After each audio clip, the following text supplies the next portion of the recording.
বাবা মা বেঁচে থাকাকালীন ছেলে তার স্ত্রীকে হজে নিয়ে যাওয়া যাবে কিনা? দেখুন, বাবা মা বেঁচে আছেন, আপনি আপনার স্ত্রীকে হজে নিয়ে গেছেন, কাজটা কি ভালো করলেন না খারাপ করলেন? সবাই বলতেছেন খারাপ করলেন। মাশাআল্লাহ, বাংলাদেশে মানুষ অবশ্য ঘরে ঘরে মুফতি আর ঘরে ঘরে ডাক্তার। অসুখ হইলেও বুদ্ধি দেওয়ার লোকের অভাব নাই, আর মাসালা তো বলার লোকের কোনো অভাবই নাই। মাশাআল্লাহ। ভাইরা আমার, হজের ব্যাপারটা হলো নিজের টাকা থাকলে নিজের হজ করানো ফরজ। নিজের টাকায় কাউকে হজ করানো কখনো ফরজ হবে, সেটা বাবা মাকেও না, স্ত্রীকেও না। এখন যদি নফল হজ করানোর ব্যাপার আসে, প্রসঙ্গ আসে, অবশ্যই আপনাকে আল্লাহ টাকা দিয়েছেন একজনকে নফল হজ করানোর, তো আপনি কাকে প্রায়োরিটি দিবেন? তার উত্তর হলো অবশ্যই আপনি স্ত্রীর উপরে বাবা মাকে প্রায়োরিটি দিবেন। তাহলে উত্তরটা একটু ক্লিয়ার করে বলতে হবে। আপনার নিজের উপরে যদি হজ ফরজ হয় তাহলে আগে নিজের হজ করতে হবে। আমাদের দেশে বউয়েরই হজ করানো তো বহুত পরের কথা।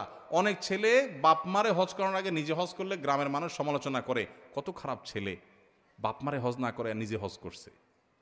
এই সমালোচনা কি যৌক্তিক না অযৌক্তিক? কেন অযৌক্তিক? কারণ হজ যার টাকা থাকে তার উপরে ফরজ হয়। ছেলের টাকা হয়েছে ছেলের উপরে ফরজ, বাপ মার টাকা নেই তাদের উপরে ফরজ না। এটা রেসপেক্টের বিষয় না, এটা ফরজ আদায়ের বিষয়, অতএব ফরজ আদায় করতে হবে। কিন্তু ছেলেরাও অনেক সময় নিজে হজ করতে চায় না, বলে যে এত সকাল হজ করে ফেললে আরও তো জীবন বাকি রয়েছে, জোয়ান বয়সে হজ করে ফেললে শুনছি যে হজ করলে আর কোনো আকাম কুকাম করা যায় না, তো এত তাড়াতাড়ি হজ করে ফেললে কেমনে হবে, এখনো তো অনেক কিছু বাকি। আমি বলি, এখানে ওলামা একরাম আছেন, আমার ভুল হলে বলবেন, আমি কোরআন হাদিসে কোথাও কোনো ফেকার কিতাবে, মাসালার কিতাবে এটা পাই নাই যে হজ করলে আর কোনো আকাম করা যাবে না। এ কথা কোনো কিতাবে লেখা নেই। কে বলছে হজ করলে আকাম করা যাবে না? আকাম হজ করলেও করা যাবে না, হজ না করলেও করা যাবে না, ওইটার সাথে হজের কোনো সম্পর্ক নাই। আমাদের দেশ থেকে সব বুড়া মানুষ হজ করতে চায় আর সব হারাহারি করে, এদিকে হারায় ওইদিকে যায়। আপনি ইন্দোনেশিয়ান, মালয়েশিয়ান, অন্যান্য দেশ থেকে সব ইয়াং বয়সে হজ করতে চায়, ওরা হারায় না। আমাদের দেশে সব হারায়। মিনাতে অনেক বছর আগের কথা, মানে 10-12 বছর আগের কথা, এক হাজি সাহেব দেখি যে শুয়ে আছে। তখন এখনকার মতো এত সুশৃঙ্খল ছিল না, পুলিশের এত অ্যাক্টিভিটিস ছিল না। তো আমি মিনার দিকে আসলাম মুজদালেফা থেকে, আরাফাত রাত্রে আরাফাত থেকে মুজদালেফা রাতে যাপন করে আসছিলাম। তো ওই মুরব্বীকে দেখলাম যে একা একা শুয়ে আছে, সবাই ওইদিকে যাচ্ছে। মুরব্বীর শোয়ার স্টাইল বলতেছে উনি গত 1-2 দিন থেকে এই জায়গায় আছেন, মানে লম্বা ঘুম, এবং তার গলায় প্লাগ আছে বাংলাদেশের পতাকা। দেখে চিনলাম আমার দেশি মানুষ। বৈশা ভালোর জন্য জিজ্ঞেস করলাম, বাবাজি আপনি কি আরাফাতে যান নাই, মুজদালেফা যান নাই? কয় না, আমি 2 দিন ধরে এখানে আছি বাবা। তোমাকে বলেন কি, সবাই তো চলে গেছে, আপনি যান নাই? কন আমি যাই নাই, এখানে আছি, এই তো হজের এলাকা। তো আমি বললাম হজ হয় নাই তো, আরাফাতে না গেলে তো হজই হবে না, ওটা ফরজ। আমার উনি ধমক দিয়া বললেন, তোমার মাথা, হজ করার নিয়ত করে আসছি, হজ হবে না। কে বলছে তোমারে?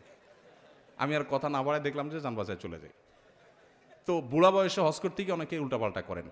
তো জোয়ান বয়সে হজ করবেন, যাদের ফরজ হয়েছে বাবা মাকে নিয়ে করাতে পারলে আলহামদুলিল্লাহ, কিন্তু না করাতে পারলে নিজের হজ করবেন। বাবা মারা, মুরব্বীরা যারা আছেন, উল্টাপাল্টা বদদোয়া দিবেন না, ভুল বুঝবেন না যে ছেলে নিজে হজ করলো আমারই করালো না। তার উপরে ফরজ হয়েছে, সে করবে। তার যদি আল্লাহ টাকা বেশি দেয় তো নিজেও করবে, বাপ মাকেও নিয়ে যাবে, সেটা ভিন্ন কথা। কিন্তু না থাকলে তারটা আগে করতে হবে, যেহেতু তারটা ফরজ হয়েছে। আপনার টাকা নেই, আপনার উপর ফরজ না। মেয়েরা বাপের বাড়ির জমি বিক্রয় করলে হজ করা কি ফরজ? বাপের বাড়ির জমি বিক্রি করলে মেয়েদের উপর হজ ফরজ কিনা বলেন, উত্তর দেন। মুফতি তো আপনারা সবাই, একটু আগে তো দিলেন, এখন আর দিবেন না।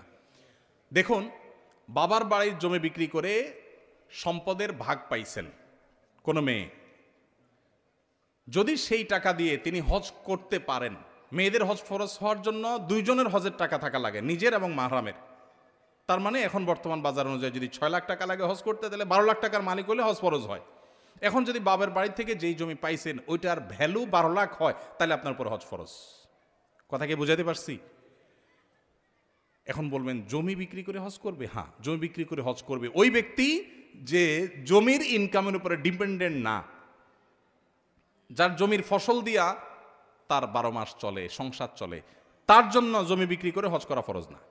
কিন্তু যার জমিটা ফসলি জমি না বা এটার উপর তিনি ডিপেন্ডেন্ট না, তাহলে সেক্ষেত্রে এটা বিক্রি করেও হজ করার মতো সামর্থ্য হলে তিনি হজ করবেন। অতএব কোনো বোন তিনি কি বাবার বাড়ির সম্পদ পেয়ে ধনী হয়েছেন, নাকি স্বামীর মোহর পেয়ে ধনী হয়েছেন, নাকি বিভিন্ন বন্ধুবান্ধব আত্মীয় স্বজনের গিফট পেয়ে ধনী হয়েছেন, ছেলেদের টাকা দিয়ে ধনী হয়েছেন, ডাজ নট ম্যাটার। দেখার বিষয় হলো হজ করার টাকা হয়েছে কিনা, হয়েছে তারপর হজ ফরজ। বোঝাতে পারছি? বদলি হজ করার ক্ষেত্রে বদলি হজ করার পূর্বে যদি যিনি বদলি হজ করবেন তার নিজের হজ করা কি আবশ্যক? বদলি হজের নিয়ম কি? অবশ্যই আবশ্যক। আপনি যদি কারোর বদলি হজ করতে চান, টাকা তার, আপনি হজ করবেন, তাহলে আপনার নিজের হজ আগে করতে হবে। নবী সাল্লাল্লাহু আলাইহি ওয়াসাল্লামের সময় এক ব্যক্তি হজ করছেন এবং তিনি তালবিয়া এহরাম বাঁধার সময় নিয়ত করছেন, আল্লাহ আমার ভাই শুভরুমার তরফ থেকে আমি এহরাম বাঁধছি। তখন নবী সাল্লাল্লাহু আলাইহি ওয়াসাল্লাম বলেছেন, তুমি নিজে কি নিজের হজ করেছো? তখন বলেছেন, না ইয়া রাসূলুল্লাহ, আমি তো নিজের হজ করি না, আমার ভাই শুভরুমার হজ করতে আসছি, বদলি হজ। তখন নবীজি বলেছেন, তুমি আগে নিজের হজ করো, এরপরে শুভরুমার তরফ থেকে হজ করবা। এখান থেকে বোঝা যায় বদলি হজ করতে হলে আগে নিজের হজ করা লাগবে। আস-সুন্নাহ ফাউন্ডেশন, উম্মার স্বার্থে সুন্নাহর সাথে।